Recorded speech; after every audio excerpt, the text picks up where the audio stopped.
जैसे पहला है काम, दूसरा है क्रोध, तीसरा है मोह, चौथा है मात्स्य, पांचवा है ग्रीड यानी कि लालच और छठा है मद। मद मतलब कि नशा। ये है। आई होप आपको समझ। Hello friends, welcome to always learning attitude. दोस्तों, आज मैं बात करूंगा श्रीमद् भगवत गीता में श्री कृष्ण जी ने ये इंसान के 6 दुश्मन के बारे में बात किए हैं। और ये 6 दुश्मन कौन से है इसके बारे में बात करने का कोशिश करूंगा। और सबसे पहली बात, तो जब भी आप श्रीमद् भगवत गीता पढ़ोगे तो उसमें पर्ट्स रिपु का जिक्र किया गया है। पर्ट्स रिपु यानी कि पर्ट्स मतलब क्या? पर्ट्स मतलब होता है 6 और रिपु मतलब क्या? रिपु मतलब होता है दुश्मन। इसका बारे में जिक्र किया गया है। तो सबसे पहली बात जो है, मैं इसको नोट करके रखा हूं, थोड़ा डिटेल्स में बात करेंगे, ज़्यादा नहीं, मैं कोशिश करूंगा थोड़ा थोड़ा एक्सप्लेन करूं। जैसे पहला जो दुश्मन है, वो दुश्मन जो है काम है। काम मतलब क्या? काम माने क्या होता है? जो आपका इच्छाएं है, आपका जो डिजायर है, इसको भी एक दुश्मन में से एक दुश्मन बताया गया है। किसको? काम को। किसको? डिजायर को, इच्छा को। ठीक है, जो भी आपका इच्छा है, ये इसको। दूसरा है क्रोध। अब क्रोध क्या है? क्रोध माने क्या? श्रीमद् भगवत गीता के अनुसार क्रोध माने किसको क्रोध कहेंगे? तो क्रोध उसको कहेंगे जो इच्छाओं की पूर्ति ना होने पर, अगर जो भी आपका डिजायर है, जो भी आपका काम है, जो भी आपका इच्छा है, अगर वो पूरा नहीं होता है, अगर वो पूरा नहीं होता है, तो उससे उठने वाली जो है ना उत्तेजित भावना ही गुस्सा का रूप ले लेता है, उसको कहेंगे दूसरा। दूसरा क्या कहा गया है? क्रोध। क्रोध क्या होती है? जो आपकी इच्छाएं हैं, वो इच्छाएं अगर पूरी नहीं हो रही है तो उसको कहेंगे क्या? क्रोध कहेंगे। उससे उठने वाली भावना को, ठीक है, क्रोध कहेंगे। और तीसरा में बताया गया मद। मद मतलब क्या? नशा या फिर चेतना का अभाव। मतलब जो मद मतलब होता है एक नशा, या नशा को कहा गया है, या फिर जिसके अंदर थोड़ा सा भी अक्कल या थोड़ा सा भी बुद्धि या जो चेतना है, कॉन्शियसनेस है, वो नहीं है, उसको बताया गया है। तीसरा ये था। चौथा है मोह। मोह माने क्या होता है? मोह मतलब क्या होता है? जैसे मोह का मतलब है किसी से जुड़ जाना। किसी से जुड़ जाना, इसको मोह कहा गया है, मतलब गीता के अनुसार।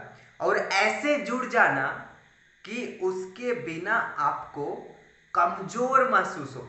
ठीक है, ऐसे जुड़ जाना कि आप किसी इंसान के साथ ऐसे जुड़े हो कि अगर वो इंसान आपको नहीं मिल रहा है तो आप बहुत वीकनेस फील कर रहे हो, बहुत कमजोर महसूस कर रहे हो, यानी कि लगाव, उस पर पूरी आश्रित हो जाना, इसको मोह कहते हैं। और आज के वक्त ये बहुत होता है, बहुत हो चला है। देखना, कोई ना कोई किसी ना किसी पे आश्रित है।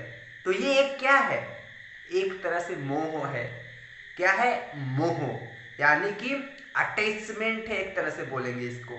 ठीक है, तो मोह का एक्चुअल में जो मतलब होता है किसी से जुड़ जाना, और ऐसे जुड़ जाना कि उसके बिना आपको खुद एक कमजोर सा महसूस हो, और लगाव, और ऐसा लगाव कि उस पर आश्रित हो जाए, इसको मोह कहा गया है। एंड ये पांचवा जो है वो मात से है। मात से माने क्या? मात से माने ईर्ष्या, मात से माने जेलेसी, इसको कहा गया है। एंड छठा जो है वो लोभ, यानी कि माने ग्रीड, लालच की बात कही गई है। ग्रीड की बात कही गई, लालच की बात कही गई है। तो ये 6 का 6 दुश्मन श्री कृष्ण जी ने श्रीमद् भगवत गीता में बात की है और बताए हैं। लेकिन बात है, जब आप अध्यात्म में जाते हो ना, जब आप अध्यात्म के क्षेत्र में आते हो, तो इन सब का केंद्रीय बिंदु है मैं। यानी किसका मोह, किसका काम, किसका भय, किसका लालच, किसका डर, ये सब किस पे टिका हुआ है? ये मैं पे ही तो टिका हुआ है। तो जो आपको अध्यात्म जो सिखाता है ना, वो सिखाता है, ठीक है, कि ये मैं जो है, ये कौन है, ये मैं जो है ये कौन है, किस मैं के। अगर आप इस मैं को ही जान जाते हो तो आपको पूरी तरह से ये जो काम है, किसका काम, मतलब केंद्र बिंदु पे तो मैं ही टिका हुआ है ना। मेरा डर, मेरा काम, मेरा इच्छा, मेरा मतलब कि मेरा जो मोह, ये जो मेरा है या मैं है या जो हम है, ये मैं है क्या। इसको जब आप क्वेश्चन करते हो, इसको जब आप अपने लाइफ में समझ लेते हो कि ये चीज़ बहुत बड़ा झूठ है, तो आपको एक्चुअल में समझ में आएगी कि जो अध्यात्म है वो क्या है। आई होप आपको समझ में आया होगा और कुछ सीखने को मिला होगा। मैं उम्मीद करता हूँ कि आप कुछ सीखे होंगे और अच्छी तरह से समझ में आया होगा।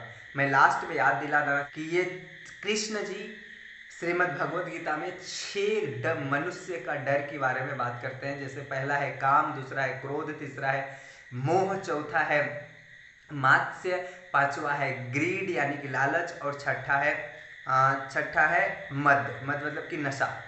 ये है। आई होप आपको समझ में आया होगा।